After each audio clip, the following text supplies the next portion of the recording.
Well, you don't look good, Joe. The fridge broke, so I had to eat everything.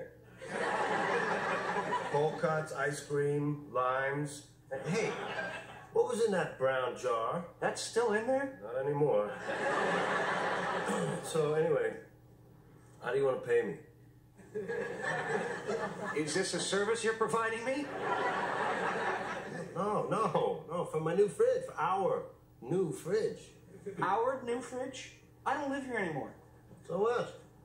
Look, okay, suppose we were a divorced couple, and I got custody of the kid, right? Now suppose the kid dies, and I gotta buy a new kid.